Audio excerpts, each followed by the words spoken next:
A paz do Senhor, povo lindo de Deus, para você que é novo por aqui. Eu sou a diaconisa Tânia Anjos. Já vou pedir para você que não é inscrito, se inscreva nesse canal, curta, comente, compartilhe, pelo menos com mais uma pessoa que você estará ajudando a esse canal a levar o ensino da palavra de Deus, ok? Então vamos lá. Estamos encerrando o quarto trimestre das lições bíblicas da classe dos jovens da editora CPAD, que teve o tema Jesus Cristo voltará, fé e perseverança para o glorioso dia com o Senhor da igreja. O comentarista dessa revista é o pastor Reinaldo Odilo. Ele é membro da Igreja Assembleia de Deus em Natal, Rio Grande do Norte. E o pastor Reinaldo, ele é juiz de direito e bacharel em teologia. A lição de hoje é a lição 13, Esperando Jesus para hoje. O texto do dia nos diz assim: quem é, pois, o servo fiel e prudente que o Senhor constituiu sobre sua casa para dar o sustento a seu tempo? Mateus capítulo 24, versículo 45. A síntese da lição diz assim: a volta de Jesus Cristo será de forma inesperada, pode se dar a qualquer dia e hora, por isso precisamos estar preparados. Os objetivos da lição é compreender que precisamos aguardar a volta do Senhor com expectativa, mostrar que Jesus Cristo é aquele que voltará e saber qual deve ser as atitudes dos crentes diante da volta de Jesus. O texto bíblico base dessa lição se encontra em Apocalipse, capítulo 22, do versículo 1 ao 14. A introdução na lição diz assim: os crentes do Antigo Testamento esperaram com muita expectativa a chegada do Messias, promessa feita no Éden. O profeta Malaquias, 400 anos antes do nascimento do Salvador, ratificou que nasceria o sol da justiça.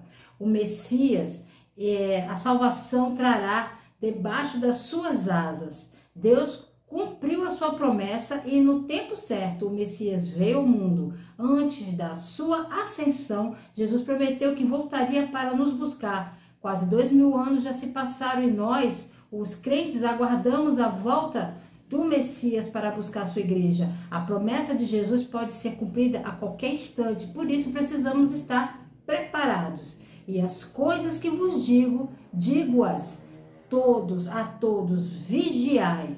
No livro de Apocalipse, o Senhor disse 3 vezes: cedo venho. Ao longo da sua vida, Jesus se proclamou como a palavra eterna feita em carne humana. Profetas de Deus o identificaram como Emanuel, que significa Deus conosco.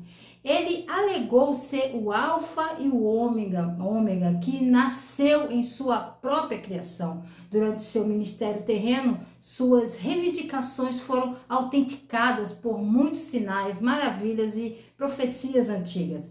Todas as características de Jeová identificadas no Antigo Testamento foram reivindicadas por Cristo durante seu ministério terreno, pois é Cristo o Rei dos Reis, o Senhor dos Senhores.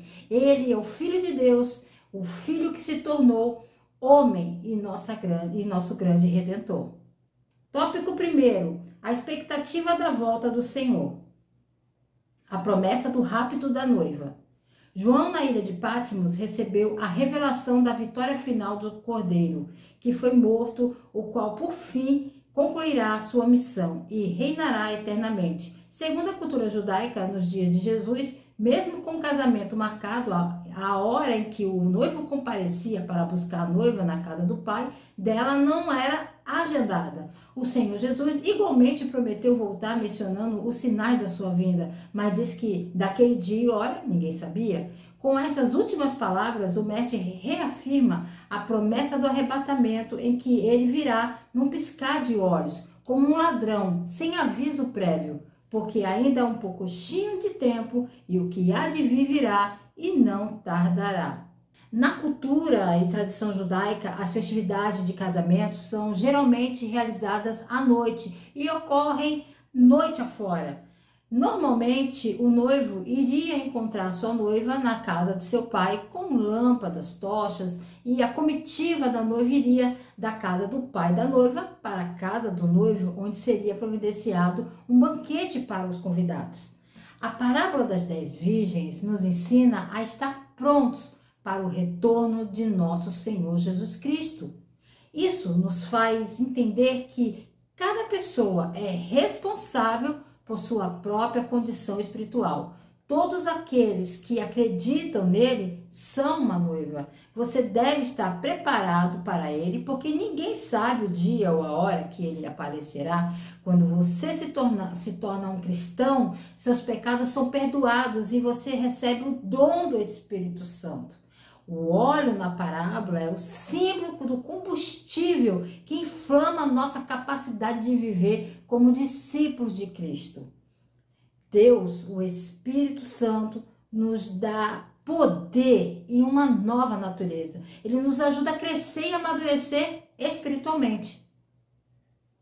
O compromisso da noiva com a santidade. A noiva de Cristo deve viver nesse mundo até o dia da sua volta de forma gloriosa, sem mácula, nem ruga, nem coisa semelhante, mas santa e irrepreensível. Precisamos viver em santidade se desejarmos ser arrebatados para encontrar com Jesus nas nuvens. A palavra de Deus nos exorta pelo que, amados, aguardamos estas coisas, procurai que deles sejais achados imaculados e irrepreensíveis em paz. No passado, Cristo manifestou seu amor por nós, na qual ele morreu para pagar o preço por nossos pecados. Ele nos redimiu pelo seu sangue. Na redenção, fomos posicionados, santificados e separados por ele, mas ao longo da nossa vida na terra estamos em um processo de santificação, pois aquele que começou a boa obra em nós, ele prometeu terminar. Esse processo embelezante da noiva, leva uma vida inteira, irmãos, para ser concluído, e é para nos transformar na semelhança do adorável Senhor Jesus Cristo. E está sendo realizado pela lavagem da água, que é a palavra de Deus. Enquanto ouvimos e obedecemos a palavra de Deus, estamos sendo purificados e embelezados para que no futuro sejamos glorificados quando o veremos como ele é, dia após dia. Enquanto lemos e meditamos sobre a palavra de Deus, estamos sendo lavados, purificados pela água purificadora de sua palavra. As obras serão recompensadas. O Senhor Jesus afirma que há galardão reservado para os que são fiéis, cujas obras são dignas diante dele, para dar a cada um segundo a sua obra. Aqueles que fazem parte do corpo de Cristo e de maneira abnegada deixam as coisas do mundo para se dedicarem intensamente ao Senhor, preparando-se para o encontro com ele, receberão a tão almejada recompensa que está com o Senhor Jesus. Jesus recompensará os cristãos de acordo com o padrão de suas obras. Quando estivermos diante do Senhor, nossas obras serão madeira, feno ou palha, ou terão impacto duradouro, assim como pedras preciosas, ouros. Deus será justo com o cristão. Deus não permitirá nenhuma evidência falsa. Não haverá provas circunstanciais. Ele avaliará todos os cristãos que já viveram com absoluta justiça, incluindo você e eu. Não receberemos nada que não merecemos. Receberemos recompensas por tudo que fizemos para a glória de Deus.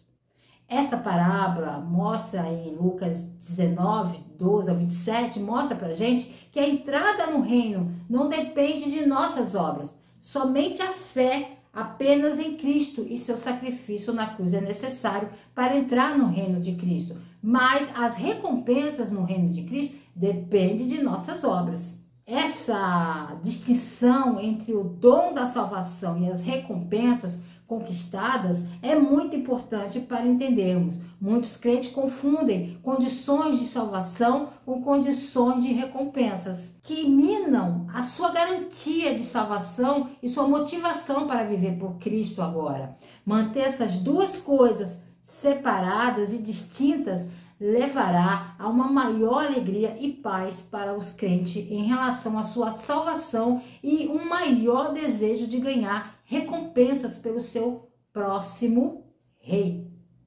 Tópico 2. Jesus Cristo, aquele que voltará. Jesus Cristo, o grande vencedor. A função primordial da escatologia bíblica é glorificar Cristo. Depois de falar sobre o galardão, Jesus declara: eu sou o alfa e o ômega, o princípio e o fim, o primeiro e derradeiro. Durante toda a revelação do Apocalipse, o Cordeiro é glorificado, sendo o único digno de desatar os selos e abrir o livro. Ainda que surjam inimigos ferozes, todavia, não devemos temê-los, pois só o Senhor é o Todo-Poderoso. Por isso, os crentes podem ter a firmeza, a firme esperança do futuro glorioso que lhes está reservado.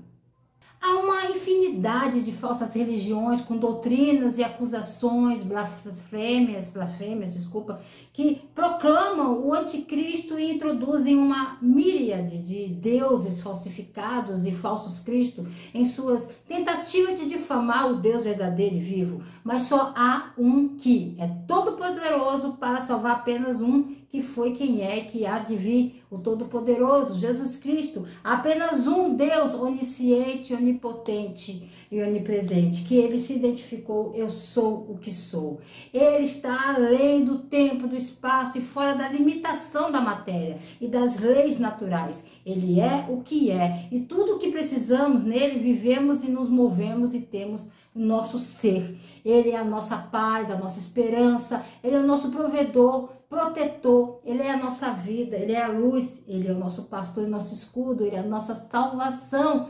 E nele está a palavra: eu sou o alfa, o ômega, e não compartilharei minha glória com outra pessoa, com ninguém. Em Apocalipse, o Senhor Jesus identificou-se com 3 títulos sinônimos que sozinho são atributos a Deus Todo-Poderoso. Eu sou o alfa, o ômega, eu sou o começo, o fim, eu sou o primeiro e o último. Ao fazer esse anúncio surpreendente, é claro que Jesus Cristo está reivindicando igualdade com o Deus Todo-Poderoso do universo, pois ele cita diretamente de Isaías, que escreveu: assim diz o Senhor, o Rei de Israel e seu Redentor, o Senhor dos Senhores: eu sou o primeiro, eu sou o último, e não há Deus além de mim. Jesus Cristo, o único que pode salvar o homem.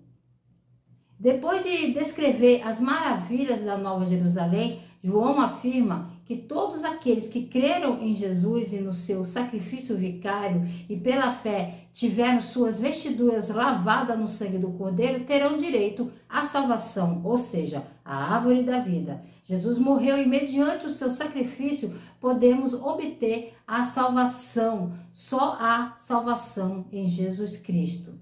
E aqui, irmãos, está bem claro esse pequeno texto aqui, né? Vamos continuar. Jesus, o único que pode purificar o pecador. Só o sangue de Jesus pode nos limpar de todo o pecado.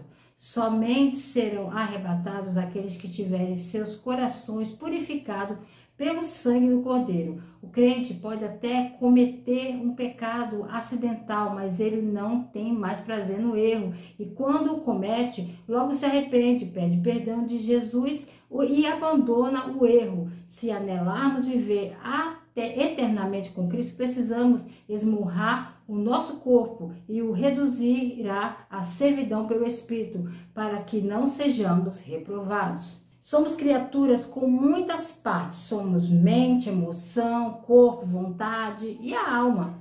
Como humanos, muitas vezes queremos mudar quem somos. Achamos que é a nossa vontade que nos permite mudar, afinal, nosso livre-arbítrio é o que nos dá a opção de mudar ou não. Muitas vezes as pessoas tentam consolar aqueles que percebem suas deficiências, dizendo algo como: não tenha medo, Deus conhece o seu coração.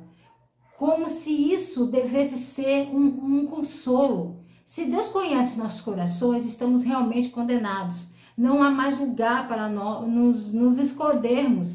Nossa única esperança é colocar nossa fé em Jesus Cristo, que viveu uma vida perfeita, morreu na cruz para pagar por nossos pecados e ressuscitou. Nosso pecado foi imputado a ele, e sua justiça é imputada a nós quando confiamos nele. Mas a verdadeira mudança só ocorre quando o homem é lavado pelo sangue de Jesus. O sangue de Jesus que derramou no Calvário não era sangue comum. O sangue dele lava todas as manchas. O sangue dele quebra todas as correntes. O sangue do Cordeiro de Deus chega mais longe do que o de qualquer outro cordeiro já sacrificado. Agora temos acesso ao lugar onde a graça abunda e a misericórdia é derramada. Nós já fomos inimigos de Deus, mas fomos reconciliados com ele através da morte de seu filho. Porque somos justificados por seu sangue, estamos salvos. Salvos para viver nossas melhores vidas, salvos para que a mancha do pecado tenha sido lavada, nosso passado está perdoado. O peso da vergonha foi levada. Tópico 3. Atitudes dos crentes diante da volta de Jesus. Amar a vinda de Cristo. Os crentes autênticos são identificados pelo amor ao Senhor e ao próximo. Só sabe amar de verdade aquele que conhece a Cristo. Infelizmente, o amor de muitos crentes pela volta de Jesus e pelo próximo está se esfriando. Não podemos nos esquecer de que amar é o mandamento do Senhor. Aqueles que amam o Senhor Jesus demonstram amor pelo próximo e amam a sua vinda. Esperar a vinda de Cristo, estando servindo, precisamos servir uns aos outros e ajudar uns aos outros a crescer, a ser o nosso melhor para o nosso Senhor Jesus Cristo. Não estou falando de bater na testa, bater na pessoa, exigir, imputar ou qualquer uma dessas técnicas motivadoras negativas. Estou falando do amor. O amor é motivador mais forte que existe. Ame-se no corpo de Cristo e doe um ao outro como vocês são capazes. O corpo de Cristo, a igreja cristã, não é uma sociedade fechada. Ela está aberta a qualquer um que queira entrar com esse convite do Mestre, nosso Senhor Jesus Cristo. Jesus disse que desenharia todos os homens para si mesmo. Ele faz isso nesse período de tempo através dos membros do seu corpo. Esse é você e eu. Que privilégio é servir Deus vivo e nosso Senhor Jesus Cristo servindo pela palavra e tão apaixonados. Deus amou tanto o mundo que se deu. Assim devemos ser representante do mais alto Deus e de seu Filho Jesus Cristo. Desfrutar da suficiência de Cristo. Os que anelam a vinda de Cristo devem confiar nele para que todas as suas necessidades, tanto de ordem espiritual quanto a material, sejam supridas. Temos um Cristo que supre as nossas necessidades e o nosso maior prazer e alegria deve ser estar em sua presença. Nele está tudo o que realmente precisamos. Para ser arrebatado, é preciso amar ao Senhor acima de todas as coisas e ter nele, somente nele, a fonte de todo prazer. Cristo precisa ser o nosso tudo, a nossa vida. Filipenses capítulo 3, do 20 a 21, se você ler, como cidadãos dos céus, Paulo disse que deveríamos estar ansiosos pelo retorno do Senhor, mas há mais nisso do que apenas o desejo mental de Cristo voltar. Como cidadãos do céu, devemos colocar nossas mentes nas coisas acima, não nas coisas que estão na terra. Viver segundo a graça. Só existe um jeito de aguardar a vinda de Cristo, vivendo debaixo da sua graça. A inclinação da natureza humana, dia após dia, distancia-nos de Cristo, do Cristo, mas a graça de Deus nos leva para perto da cruz de Cristo. Essa verdade fica evidente nas bênçãos impetradas no fim do livro do Apocalipse. A graça de nosso Senhor Jesus Cristo seja com todos vós. Amém. Certa vez o próprio Senhor Jesus disse a Paulo que a graça dele era suficiente. Nessa vida, jamais conseguiremos ser suficientemente bons para herdar o reino dos céus. Só existe um bom, Deus. A graça, todavia, torna-nos dignos de participar, da primeira ressurreição pelos méritos de Cristo na cruz do Calvário. Somos salvos pela graça do começo ao fim. Uma vez que a pessoa tenha fé em Cristo, ela sem dúvida perceberá que a única razão pela qual ela foi capaz de ter fé, que Deus a estava atraindo antes mesmo que ela percebesse. A salvação pela graça significa que, do início ao fim, é imerecida. Jesus é o autor e consumador de nossa fé. Graça não é Deus fazendo 95% ou mesmo 99,9% conosco, fazendo a diferença. Graça é Deus fazendo 100% e nossa humilde aceitação, reconhecendo que somos dignos e não temos nada com que contribuir. Conclusão na revista. O Senhor determinou nossa total vigilância, pois sua volta pode acontecer a qualquer momento. Entretanto, nossas paixões carnais, o anelo por dinheiro e poder, as hortes infernais, as distrações da vida são inimigos que querem nos afastar do céu. Por isso, amemos a volta de Jesus, busquemos sua suficiência e vivamos debaixo da graça, esperando todos os dias por nossa bem-aventurada esperança. Enquanto esperamos que Jesus volte, ele deu aos seus seguidores 3 ordens claras. Estar atento ao seu retorno, estar sempre pronto para que ele volte e trabalhar enquanto esperamos. Que possamos ser lembrados dessas coisas para realmente orientar nossas vidas e em torno de toda a extensão do Evangelho. E chegamos ao final desse trimestre, irmãos. Eu quero agradecer a todos que estão inscritos nesse canal. Eu tenho tido dificuldades sim, como todo mundo tem. Tenho tido alguns problemas pessoais, quero já passar para vocês, que eu fiquei até em dívida com vocês com a aula 12, né? Porque eu estou com a minha filha internada, está no CTI, ela tem uma doença rara, ela está com alguns problemas, estamos passando por um período muito difícil. E eu quero pedir, sou dependente da oração de vocês. O nome dela é Beatriz Caroline Silva Anjo. Eu acho que eu vou colocar até aqui em cima o encarte, de uma vez eu fiz um videozinho explicando um pouco sobre essa doença. Peço as orações, que Deus nos dê condições. Nós estamos passando com alguns problemas seríssimos, mas eu sou carente de vossas orações, principalmente para minha filha. Irmãos, ano que vem, 2022, eu espero, se assim o Senhor permitir, eu continuar com as aulas dos jovens. Eu não posso garantir que Deus me dê condições mentais para poder estar gravando, porque nós temos que estar fazendo o melhor para o Senhor sempre.